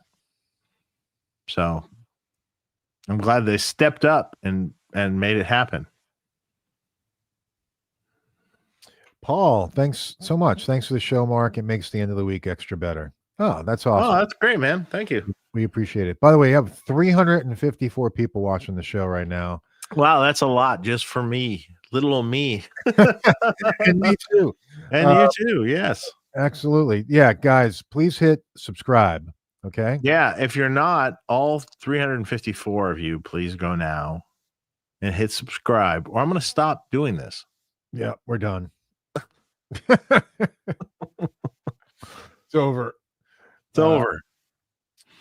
Is it normal for the the thump knob to be slightly scratchy on the BE50. Yes, it is, and the presence. Yes. Completely normal. Don't worry. Hey guys, if you were gigging every weekend for the summer with a Z-Rec Junior, would you worry about replacing power tubes? No. Not unless it was having issues. I mean, Z-Rec Junior. What is that? So Dr. Z. Eel 84 something. I mean, yeah, no, don't worry about it. Unless you're having issues at all. So it's not a bad idea to have some spare tubes, but shouldn't worry. Or a spare amp, just in case. And a similar question from Joe PZ for Cheesy. How often would you replace EL84s when you're gigging? In what amp? If it's one of my amps, I would replace them every 6 months. Unless you're having an issue, then you might have to do it sooner. But if you're gigging a lot and stuff, I would say every 6 months. We run them hot. Recently, I cooled them down a little bit, though, because lately I've been having some issues with the power tubes and stuff. So I cooled them down a little bit in very recent builds and stuff. And they sound great that way. So, okay. Ted Furr, what's up? Thanks for the super chat. Had a microphonic issue with the Fortin Killer Kali module despite changing the tubes. Sent it back, waiting to hear back from Vlad at Synergy. Bought a second Killer Kali and it was fine. Huh. It was probably tubes. Yeah, especially if you're running. I mean, like you changed the tubes. You probably changed them with microphonic tubes. I mean, it's very possible. It's like it happens all the time. So, and that's a very high gain module. So, kind of, it's not that high gain. I mean, it is with the violence thing in, and which adds an extra gain stage to the standard like Jose kind of thing. Mm-hmm. And then yeah. So it was just tubes. Okay. It's Guarantee. a cool module. Guarantee. Yeah, it's cool. Yeah. What do you guys think about? Oh, Dave Miller, thanks for the super chat. What do you guys think about the Marshall 100 EL34 power amps? The rack ones, right? You're talking about? They're kind of not great, to be honest. I mean, they're okay. I mean, they're relatively okay, but they did some weird shit in the front end of those that sounded kind of weird. I mean, not my favorite. The Velocity 300 Touring Edition, I haven't heard that in years, so I have no idea how that sounds, really. I mean, I remember the original Velocities. They were okay. They're kind of cool. Very different, though, between those two power amps. Speaking of those two power amps, well, you can't see it. I have a kind of a crappy picture, but you can see the rack here. Yep. That's Aaron Lewis's rack, and from Stained. Oh, okay. And he has two Marshall power amps in the rack. Oh yeah, he does, because he has JMP1 still, right? Yes, you're right. They're JMP1s, and does he still have diesel amps too? Yep, using the VH4s. Okay, so his rig has not changed at all. Yeah. So I worked on his stuff years ago, and he uses a combination in parallel, those two amps, and it hasn't changed at all. And his tone sounded great. He's running through 3 cabs. Yeah, real amps, real cabs. All right, woo! He was actually the only band. They were the only band using, I think, real amps on stage. The rest of the guys were using all modelers, digital. Oh yeah, yeah. Even your guy. Yeah, from Lakeview. Yeah. Jordan was using the Quad Cortex. Yeah. Oh, that's sad. Yeah. Well, opening band, they have to get in and out. Yeah. And they're traveling light, so I get it. Sure. But it sounded good, but it actually sounded better when Staying hit. When Staying hit. I mean, it was just power, Yeah, it's a weird thing, man. It for sure. There's when you hear them back to back like that, you really notice. You're like, whoa, okay, wow, all right. Yeah, it just has more heft. Yeah, and it just kind of hits you harder. Yeah. It's just something about it. But they still sounded great. So cool. Yeah, those speaking of those power amps. All right, let's see what else we got here. Any other super chats before we run? Yeah, there's Flanken Spank or something. I can't read it. Who? I've got this one. Jose G. Love the Punish Dave shows. Mark and Dave are the best. Great insights and stories. Happy Friday. Hey, thank you.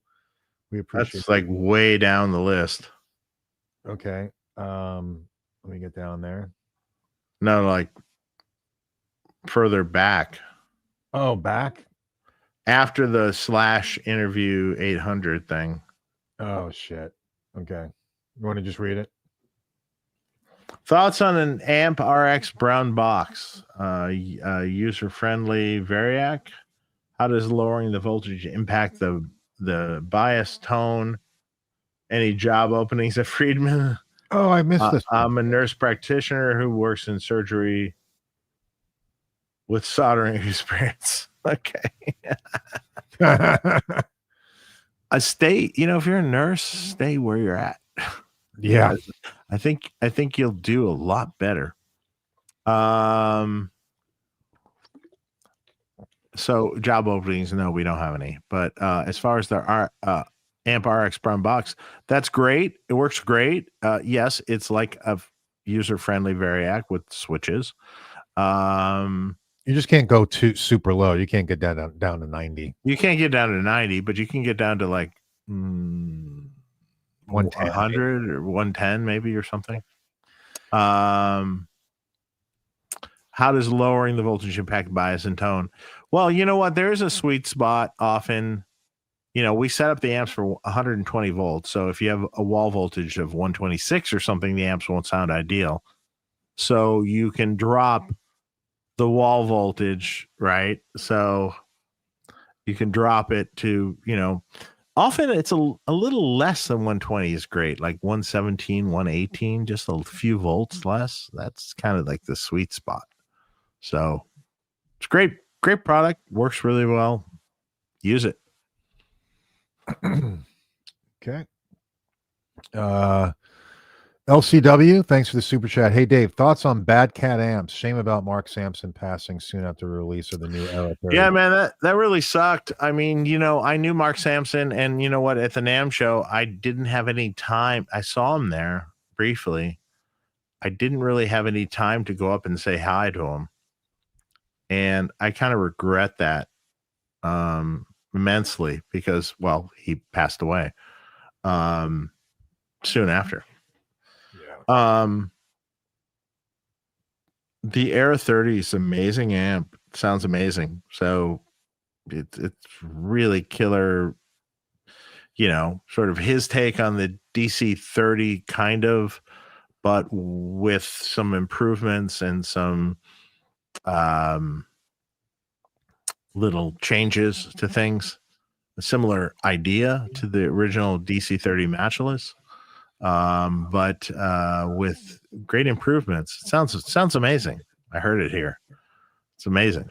So good amp. Sorry for Mark's passing. That really sucks. I have my original Vox AC30, which you can't see. It's over here to the right. Has a Mark Sampson added top boost to it.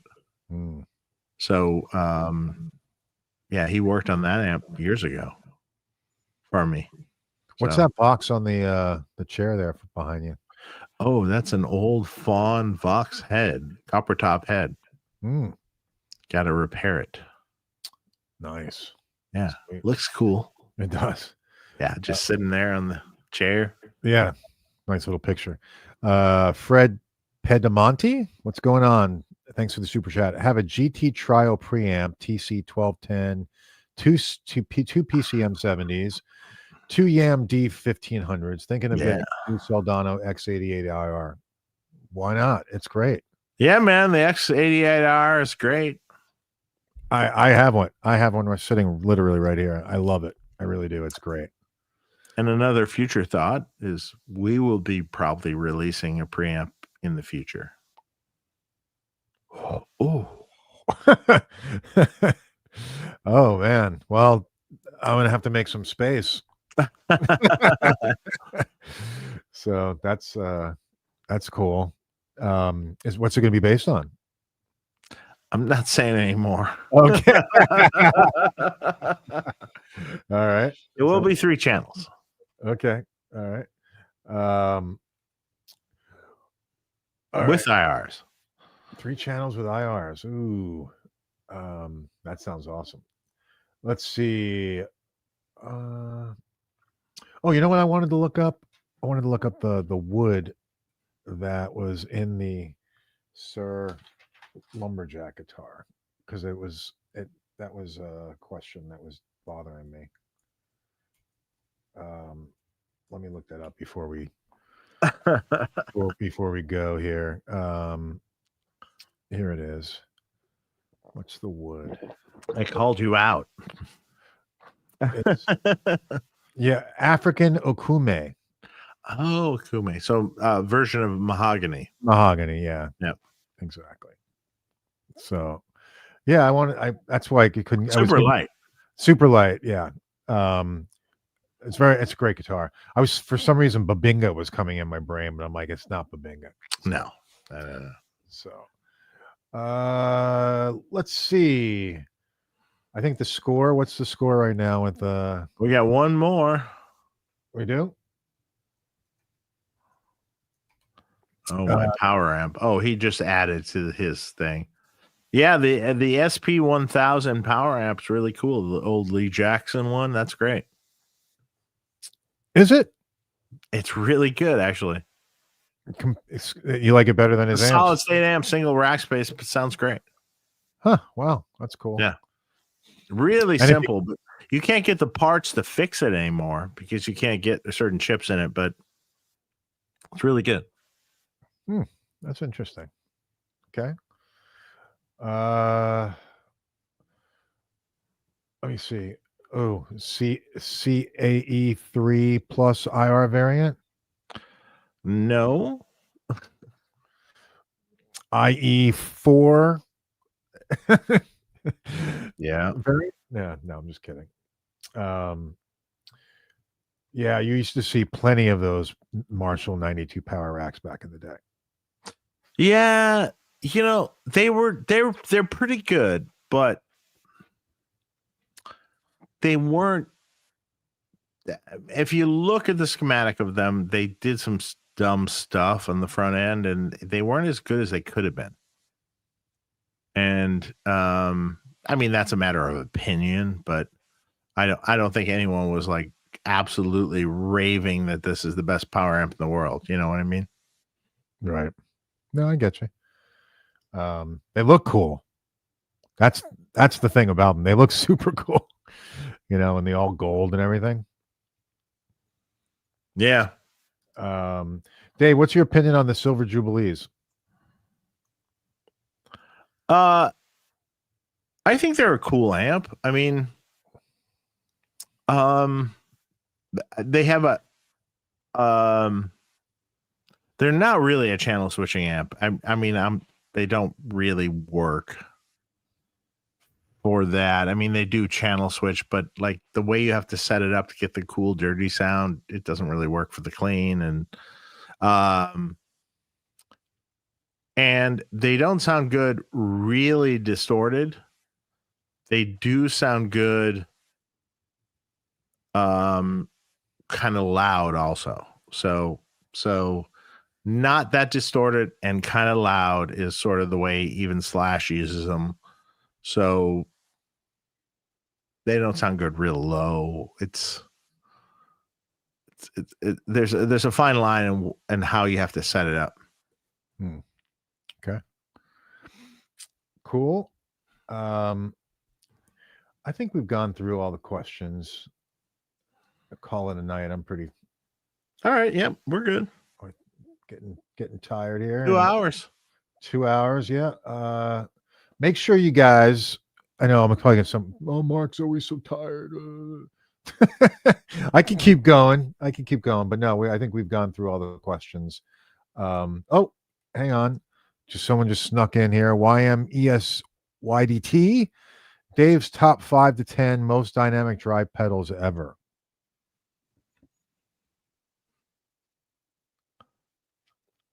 Oh, 5 to 10 most dynamic. Why don't we go top 3 since you only? I don't think any drive pedals are dynamic. I'm just kidding. Really, to be honest. Favorite drive pedals? A tube screamer. How about I just do favorite drive pedals? A tube screamer-esque kind of pedal, a Klon-esque kind of pedal. Timmy pedal, great.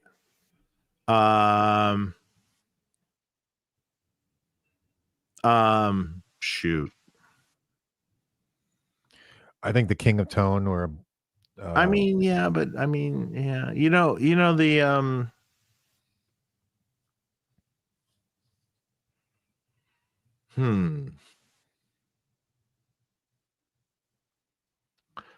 It depends on how high gain you're talking. You know what I mean?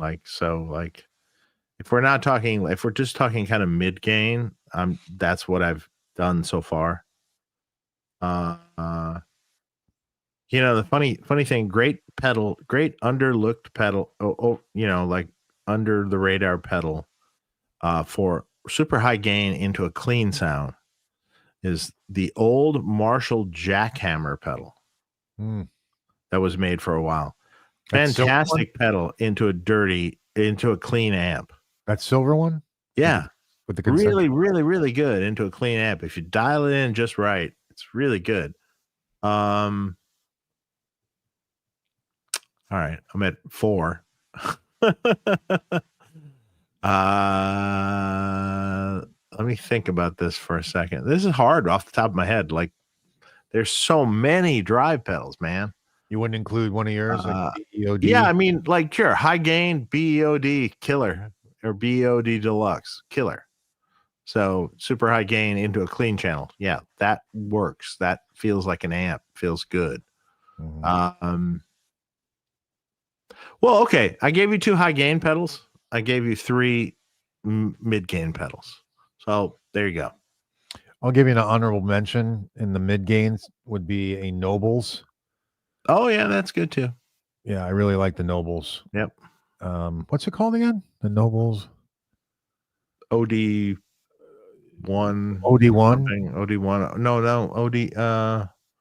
OD. I don't remember. Yeah, I'm blank on it. Nobles. What is it? Oh, well, that didn't come up. Drive. That didn't come up either. Forget it. Oh, another great, one other great drive pedals for just boosty drive, mid gain drive would be an original Boss OD1.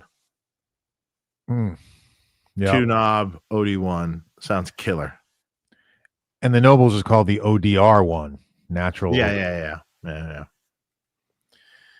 It's sort of really dependent with the drive pedals. It's sort of really dependent on what you want to do with it and what kind of amp you're going into. So if let's say you're going into a JCM 800 amp, certain pedals sound cool. If you're going into a Fender clean amp, certain pedals sound cool. Right. You know, so like a Boss OD1 sounds like shit into a Fender amp. No good. But Boss OD1 into a JCM 800 sounds amazing. So, yeah. Yeah, it depends on the combination. Well, thanks for the super chat. I wish I can say that quick, but thanks for the super chat. We really appreciate YMESYDT. James McNair, you're going to be our last question for the night. Dave just got a vintage super reverb. Any advice for chasing down hard to find rattles? And any updates or details on the Phil X20 amp? All combos rattle. That's what I have to say for that.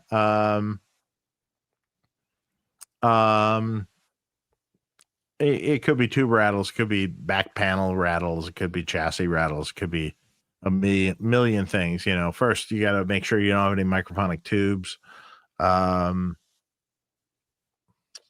So if it's like a pinging, sort of like a little tube pinging, sort of you hear, that's tubes. If it's like some vibration, it's probably back panel rattling, or combos just do this. So like sometimes you cannot fix it. It's just the way it is. And as far as the Phil X20 amp, yeah, well, I pretty much have the prototype built, so we're getting closer. Will it be at NAMM? Oh, for sure. It'd be at that NAMM for sure. Okay. Probably be out before that. Be out. Okay. Cool. I would hope. I would hope. Okay. Yeah. Maybe.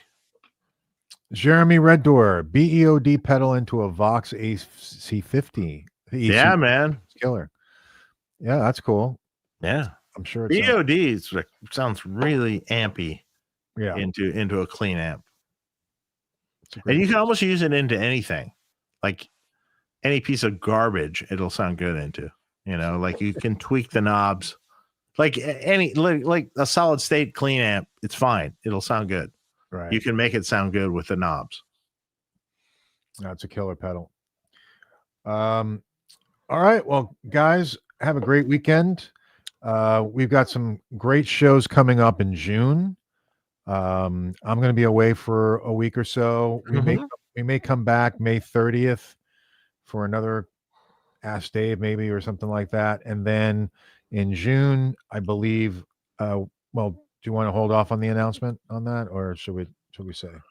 Well, upcoming shows, well, we have them confirmed, don't we? I don't know for sure, but what I understand is Richie Kotzen is coming on. Yep. And I believe that's the 13th of June. Yes, it is. And then we also have Philip Sace coming on June 20th. And he is confirmed as well. Killer players, both of them. Yeah, amazing players. Yeah. And just I'm really psyched about having both of them on. So and we'll have more shows coming for you soon. We're working hard on it. So yep. Have a great week. Chase the people down. Yep. Oh, hell yeah. Philip Sace will be awesome. And now I just drew a blank. Richie Kotzen. He'll be awesome, man. It's gonna be So all right. Have a great weekend, everybody. Take care. All right. See you guys later. Take care. Bye, Mark. Bye, Mark. Hang on, Dave.